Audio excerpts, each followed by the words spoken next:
그리스도인의 출발 두 번째 시간 제2과 여행자의 마음가짐. 그리스도가 주관하시는 생활. 학습 목표. 그리스도인의 삶은 자신이 주관하는 삶이 아니라 그리스도가 주관하시는 삶이라는 것을 알게 한다. 여행을 하다 보면 다양한 사람들을 만나게 된다. 그들 중에는 자신들이 정한 목적지를 향해 계획한 시간에 도착하기 위해 부지런히 가는 사람들이 있는가 하면, 어떤 사람들은 가는 도중에 다른 것들에 관심을 쏟느라 정작 가야 할 여행 목적지에 도착하지 못하거나 목적지에서만 누릴 수 있는 여행 최고의 즐거움을 놓쳐버리는 사람들이 있다. 어떤 사람이 미국 횡단 여행을 계획했는데 그만 라스베가스에서 카지노 게임에 빠져 여행을 위한 돈과 시간을 다 써버리고 말았다. 그는 결국 자신이 계획한 여행 본래 목적을 상실한 채 그 여행을 실패로 끝내게 될 것이다. 당신의 삶에서도 이런 경험이 있는가? 혹은 이런 사람들을 알고 있는가? 하나님 나라로 가는 영적 여행에도 바른 마음가짐을 갖지 못해 엉뚱한 방향으로 여행하거나 뜻하지 않은 실패로 여행을 끝내는 사람들이 있다. 영적 여행에서 나타나는 세 종류의 사람들에 대해 알아보고 어떻게 해야 올바른 영적 여행을 할 수 있는지 공부해보자. 사람들은 그리스도인의 신앙생활에 대해 많은 오해를 한다. 어떤 사람은 믿음으로 예수 그리스도를 영접한 후에는 스스로 최선을 다해 살아감으로써 하나님을 기쁘시게 할 수 있다고 생각한다. 또 어떤 사람은 그리스도께서 그의 삶에 들어오셔서 자신이 살고자 하는 대로 도와주는 든든한 후원자 정도로 생각하고 이것이 하나님의 영광을 위한 일이라고 생각한다. 이런 생각들은 옳은 것 같이 보이지만 그리스도인의 삶에 가장 중요하면서도 기초가 되는 것을 오해하고 있었으므로 생명력이 있는 그리스도인의 삶을 방해한다. 사실 그리스도인의 온전한 삶은 힘든 정도가 아니라 불가능하다. 오직 예수 그리스도 한 분만이 그리스도인의 삶을 살 수 있다. 그분은 오늘도 그리스도인들을 통하여 그분의 삶을 살기 원하신다. 필립스는 그가 번역한 신약 성경의 사문인 개척교회에 보내는 편지에서 이렇게 말한다. 이 편지들, 신약 성경의 서신서를 보면 초대 기독교와 현대 기독교 사이에는 큰 차이가 있다. 즉 우리에게는 모방에 불과한 반면 그들에게는 생생한 체험이었다. 우리는 때로 기독교 신앙을 하나의 법전 혹은 마음이나 생활의 규율로 전락시키지만 초대 기독교인들은 새로운 삶의 질로 그들의 생활에 받아들였다. 그들은 이것을 그리스도가 내 안에 사심, 갈라디아서 2장 20절이라고 고백하기를 주저하지 않았다. 어떻게 생명력 있는 신앙생활을 할 수 있을까? 성경에 나오는 세 종류의 사람을 살펴보고 그 비결을 알아보고자 한다. 고린도전서 2장 14절로 3장 3절에서는 세 종류의 사람, 즉 비그리스도인, 성령 충만한 그리스도인, 세상적인 그리스도인을 소개하고 있다. 당신이 그리스도인으로서 신나는 믿음 여행을 즐기고 싶다면 다음에 등장하는 세 종류의 사람 중에서 어떤 사람이 되어야 하겠는가? 고린도전서 2장 14절로 3장 3절을 읽으라. 육에 속한 사람은 하나님의 성령의 일들을 받지 아니하나니 이는 그것들이 그에게는 어리석게 보이며 또 그는 그것들을 알 수도 없나니 그러한 일은 영적으로 분별되기 때문이라. 신령한 자는 모든 것을 판단하나 자기는 아무에게도 판단받지 아니하느라. 누가 주의 마음을 알아서 주를 가르치겠느냐? 그러나 우리가 그리스도의 마음을 가졌느니라. 형제들아, 내가 신령한 자들을 대함과 같이 너희들에게 말할 수 없어서 육신에 속한 자, 곧 그리스도 안에서 어린 아이들을 대함과 같이 하노라. 내가 너희를 저주로 먹이고 바보로 아니하였느냐? 이는 너희가 감당하지 못하였음이거니와 지금도 못하리라. 너희는 아직도 육신에 속한 자로다. 너희 가운데 시기와 분쟁이 있으니 어찌 육신에 속하여 사람을 따라 행함이 아니리요. 첫 번째, 비그리스도인. 세상 사람들이 추구하는 것은 무엇인가? 그것을 얻었다고 해서 인생의 행복이 보장되는가? 문학의 천재 헨리 소로우는 사람들은 대부분 고요한 절망 속에서 살고 있다고 했으며 미국의 인류 만화가 랄프 바톤도 죽기 전에 나는 친구가 많았고 성공도 했으며 어려움이라곤 별로 없었다. 결혼도 여러 번 해보았고 이 집 저 집 옮겨 다니며 살아봤으며 여러 나라를 여행해 보았지만 단 하루도 마음의 피로가 사라진 날이 없었다. 하루 24시간을 메우는 일에 진력이 났다고 말했다. 무엇으로도 채울 수 없는 인생의 공허함에 대해 철학자 파스칼은 모든 사람의 마음속에는 하나님이 만드신 하나의 공백이 있다. 이것은 어떠한 피조물로도 채워질 수 없고 오직 예수 그리스도를 통해 하나님에 의해서만 채워질 수 있다고 말했다. 다음 그림은 여행의 목적지를 모르는 사람, 곧 그리스도를 구주와 주님으로 영접하지 않은 비그리스도인의 삶을 나타내고 있다. 고린도전서 2장 14절. 내가 나의 주인인 삶. 나는 내 인생의 왕좌에 나 자신이 앉아 있으며 그리스도는 내 인생의 밖에 계신다. 모든 일을 나 자신이 주관하므로 자주 좌절과 혼란에 빠진다. 1. 성경은 비그리스도인을 어떻게 표현하고 있는가? 고린도전서 2장 14절에 의하면 비그리스도인은 육에 속한 사람입니다. 2. 로마서 6장 6절. 우리가 알거니와 우리의 옛사람이 예수와 함께 십자가에 못 박힌 것은 죄의 몸이 죽어 다시는 우리가 죄에게 종노릇하지 아니하려 함이니. 로마서 6장 6절에 따르면 비그리스도인은 죄에게 종노릇하는 사람입니다. 2. 육에 속한 사람은 하나님의 성령의 일을 받지 않는다는 무슨 말씀이신가? 고린도전서 2장 14절. 예수 그리스도를 믿지 않는 사람은 성경을 읽지만 글로만 이해하거나 이해하지 못하고 진리를 깨닫거나 받아들이지 못하는 사람입니다. 그리스도가 없는 사람의 세 가지 특징은 무엇인가? 에베소서 2장 1절로 3절. 그는 허물과 죄로 죽었던 너희를 살리셨도다. 그때 너희는 그 가운데서 행하여 이 세상 풍조를 따르고 공중의 권세 잡은 자를 따랐으니 곧 지금 불순종의 아들들 가운데서 역사하시는 영이라. 전에는 우리도 다 가운데서 우리 육체 욕심을 따라 지내며 육체와 마음에 원하는 것을 하여 다른 이들과 같이 본질상 진노의 자녀이었더니. 그리스도가 없는 사람의 세 가지 특징은 허물과 죄로 죽었고 불순종의 아들이고 진노의 자녀입니다. 4. 예수께서 말씀하신 사람의 마음속에서 나오는 12가지 나쁜 생각을 적어보라. 마가복음 7장 20절로 23절. 또 이르시되 사람에게서 나오는 그것이 사람을 더럽게 하느니라. 속에서 곧 사람의 마음에서 나오는 것은 악한 생각, 곧 음란과 도둑질과 살인과 간음과 탐욕과 악독과 속임과 음탕과 질투와 비방과 교만과 우매함이니 이 모든 악한 것이 다 속에서 나와서 사람을 더럽게 하느니라. 비그리스도인과 하나님과의 관계를 요약해보라. 요한복음 3장 36절. 아들을 믿는 자에게는 영생이 있고 아들에게 순종하지 아니하는 자는 영생을 보지 못하고 도리어 하나님의 진노가 그 위에 머물러 있느니라. 비그리스도인은 하나님을 진노하게 하는 사람입니다. 2. 성령 충만한 그리스도인. 이 그림은 여행의 목적지를 분명히 알며 목적지를 향해 갈 때 곁길로 가지 않는 사람, 곧 성령 충만한 그리스도인의 삶을 나타낸다.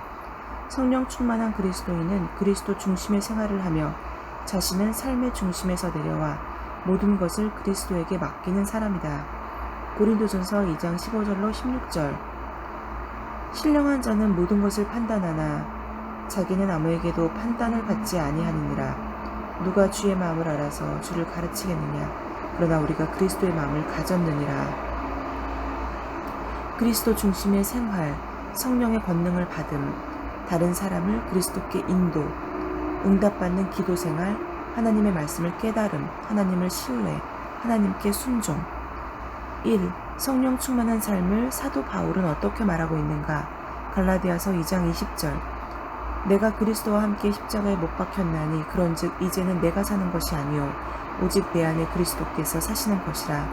이제 내가 육체 가운데 사는 것은 나를 사랑하사 나를 위하여 자기 자신을 버리신 하나님의 아들을 믿는 마음 안에서 사는 것이라. 성령 충만한 삶을 산 사도 바울은 나는 죽었고 내가 아닌 그리스도가 내 안에 산다고 말했습니다. 케네스 웨스트는 변화된 바울의 삶에 대해 다음과 같이 말한다. 바울은 자기 힘으로 율법에 순종하여 살려고 하지 않고 하나님을 기쁘시게 하는 삶을 살기 위해 내주하시는 성령님과 동행했다. 갈라디아서 2장 20절에 그리스도가 주관하시는 생활은 예수 그리스도가 그리스도인을 통하여 살고 계시다는 것을 분명하게 말해준다. 그리스도가 우리를 통해 사신다고 해서 우리의 개성이 무시되는 것은 아니다. 삶의 과정 가운데 어떤 모난 부분은 고칠 수도 있지만 우리의 독특한 개성을 통해 그리스도는 그분 자신을 표현하신다. 바울은 회심하기 전에는 논리적인 사상가였고 하나님께는 그의 학문적 깊이를 사용하셔서 논리청연한 로마서를 쓰게 하셨다. 반면에 하나님께서는 직관과 감성이 풍부한 요한을 사용하셔서 영적이고 상징이 풍부한 요한 복음을 쓰게 하셨다. 하나님께서는 사람들의 개성을 완전히 바꾸시는 것이 아니라 그들의 개성을 그분의 도구로 사용하신다. 2. 성령 충만한 그리스도인의 삶을 사는 능력은 어디에서 받는가? 빌립보서 4장 12절로 13절. 나는 비천에 처한 줄도 알고 풍부에 처한 줄도 알아. 모든 일, 곧 배부름과 배고픔과 풍부와 궁핍에도 처할 줄을 아는 일체의 비결을 배웠노라. 내게 능력 주시는 자 안에서 내가 모든 것을 할 수 있느니라. 성령 충만한 그리스도인의 삶을 사는 능력은 하나님께로부터 모든 능력을 받는 것입니다. 3. 내가 나를 지배할 때와 성령이 나를 지배할 때 어떤 차이가 있는가? 사례 1. 누가 나를 비방할 때 내가 나를 지배할 때는 내 성질대로 합니다. 성령이 나를 지배할 때는 먼저 기도하고 상대방을 이해하고자 합니다. 사례 2. 내가 경제적으로 어려울 때 내가 나를 지배할 때는 불안하고 화가 나고 다른 사람과 자꾸 비교하게 됩니다. 성령이 나를 지배할 때는 먼저 기도하고 물질이 전부가 아님을 깨닫고 하나님은 이를 통해서 더 많은 것들을 나에게 주셨음을 이해하게 됩니다. 사례 3. 갑작스러운 어려움, 예를 들어 질병, 부모님의 이혼, 억울하게 해고당함 등을 당할 때 내가 나를 지배할 때는 나에게 왜 이런 일이 생길까 우울해합니다.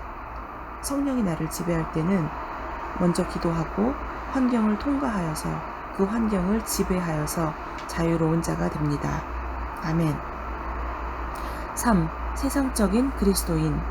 세 번째 사람은 여행의 목적지는 알지만 여행 중에 길을 잃거나 다른 것들에 정신이 팔려 본래 여행 목적을 잃어버려서 목적지에서 맛보게 될 복을 누리지 못하고 힘들고 괴로운 여행을 하는 사람입니다. 고린도전서 3장 1절로 3절에 의하면 이런 믿음의 여행을 하는 사람을 세상적인 그리스도인이라고 부릅니다. 아래 그림은 그리스도인이지만 자기의 힘으로 살아가려고 하는 사람을 보여줍니다. 그 결과 하나님과 친밀한 교제를 누리지 못하고 비그리스도인 같은 삶을 삽니다. 율법적인 태도, 불순한 생각, 질투, 죄책감, 걱정, 낙심, 비판적인 태도, 좌절, 목적을 상실하고 두려움, 영적 유산에 대한 무관심, 불신, 불순종, 하나님과 다른 사람에 대한 사랑을 잃어버림, 부실한 기도생활, 성경 공부에 대한 열이 식음.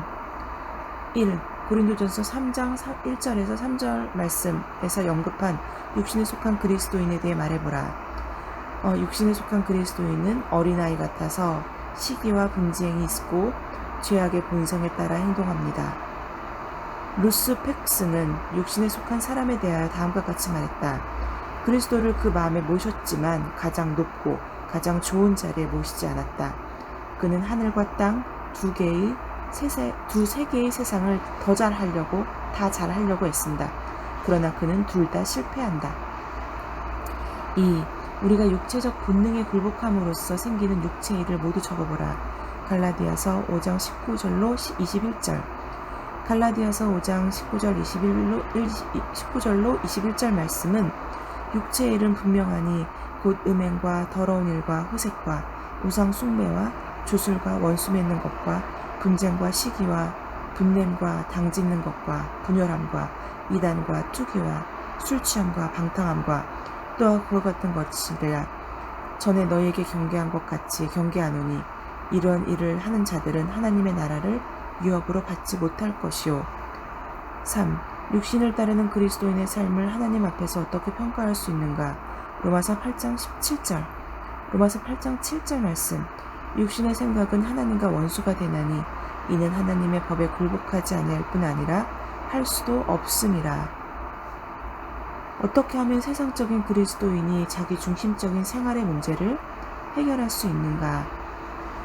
세상적인 그리스도인이 자기 중심적인 생활의 문제를 해결하기 위해서는 앞서 말한 하나님과 다른 사람에 대한 사랑을 가져야 되는데, 이것은 부실한 기도 생활에서 벗어나서 성실하게 기도 생활하고 성경 공부를 열심히 하는 등 하나님의 말씀을 가까이 해야 합니다. 4. 해결책. 영혼의 호흡. 세상적인 그리스도인이 성령 충만한 그리스도인이 되기 위한 해결책은 바로 영혼의 호흡이다. 영혼의 호흡이란 우리가 숨을 쉴 때 이산화탄소를 내뿜고 산소를 들어 마시듯이 우리의 더러운 죄를 내뿜고 성령 충만을 받는 것이다.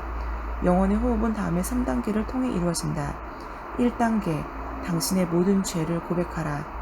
내가 내 생활을 주관한 죄와 함께 도덕적인 모든 죄를 고백하는 것은 영혼의 호흡에서 내뿜는 것에 해당된다.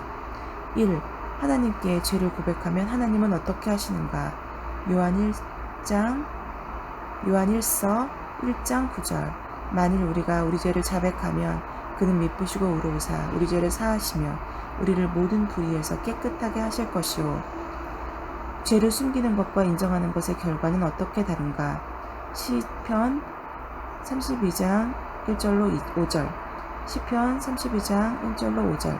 허물의 사함을 받고 자신의 죄가 가려진 자는 복이 있도다. 마음에 간사함이 없고 여호와께 정죄를 당하지 아니하는 자는 복이 있도다. 내가 입을 열지 아니할 때 종일 신음함으로 내 뼈가 쇠하였도다. 주의 손이 주야로 나를 누르시오니 내 진액이 빠져서 여름 가뭄에 마름같이 되었나이다.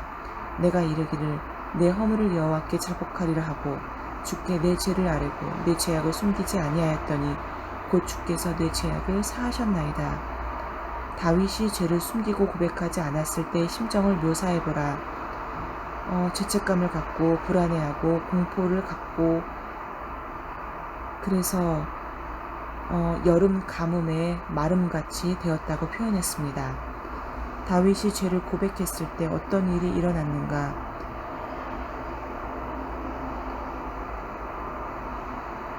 다윗이 죄를 고백하였을 때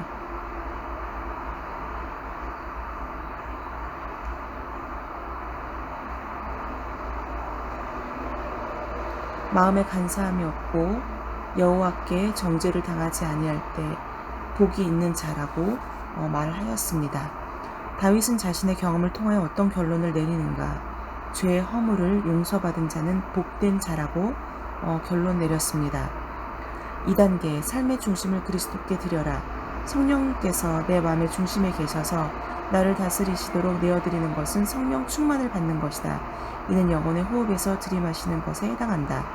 로마서 12장 1절로 2절 말씀에서 우리 자신을 드리는 것에 대해 바울이 어떻게 묘사하는지 당신 자신의 말로 써보라. 너희 몸을 거룩한 산 제물로 드리라. 스스로 거룩하게 하라고 말했습니다. 그러함으로 형제들아, 내가 하나님의 모든 자비하심으로 너희를 권하노니 너희 몸을 하나님이 기뻐하시는 거룩한 산 제물로 드리라. 이는 너희가 드릴 영적 예배니라. 너희는 이 세대를 본받지 말고 오직 마음을 새롭게 함으로 변화를 받아 하나님의 선하시고 기뻐하시고 온전하신 뜻이 무엇인지 분별하도록 하라. 3단계. 삶의 중심을 그리스도께 드릴 때 나를 다스려 주심을 믿음으로 확신하라. 당신이 그리스도 중심의 삶을 살기 위해 기도할 때 그리스도께서 당신 중심에 들어오심을 어떻게 확신할 수 있는가? 요한일서 5장 14절로 15절 말씀. 그를 향하여 우리가 가진 바 담대함이 이것이니 그의 뜻대로 무엇을 구하면 들으심이라. 우리가 무엇이든지 구하는 바를 들으시는 줄을 안즉 우리가 그에게 구한 그것을 얻은 줄을 또한 아느니라. 우리가 구한 그것을 알 때에 우리는 그리스도께서 우리 중심에 들어오심을 알 수 있습니다.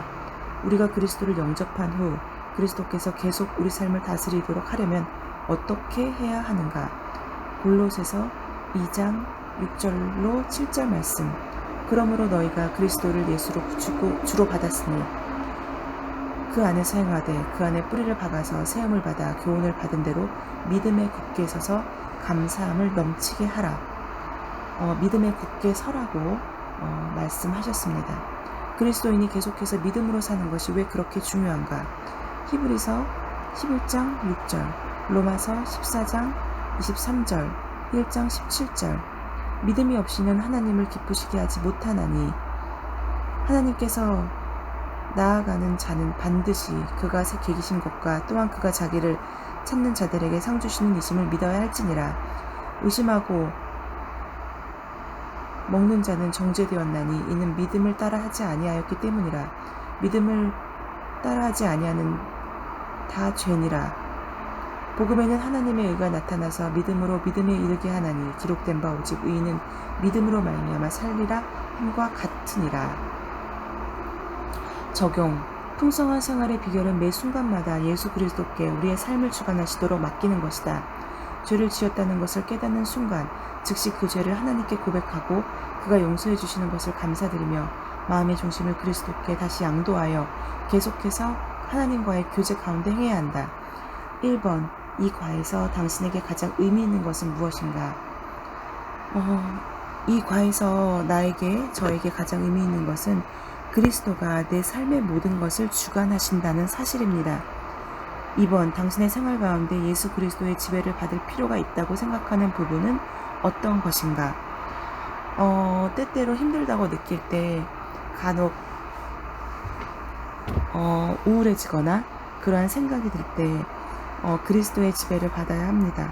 그래서 그러한 작은 그런 시련이 제 인생의 과정이 그리스도께서 저를 더 단단하게 믿음으로 세우시려고 주시는 그러한 것이라는 것을 계속 이해하고 믿음으로 나아가야 합니다. 3번. 요한일서 1장 9절을 생활에 의미있게 적용하려면 만일 우리가 우리 죄를 자백하면 그는 미쁘시고 의로우사 우리 죄를 사하시며 우리를 모든 불의에서 깨끗하게 하실 것이요. 아멘. 오늘은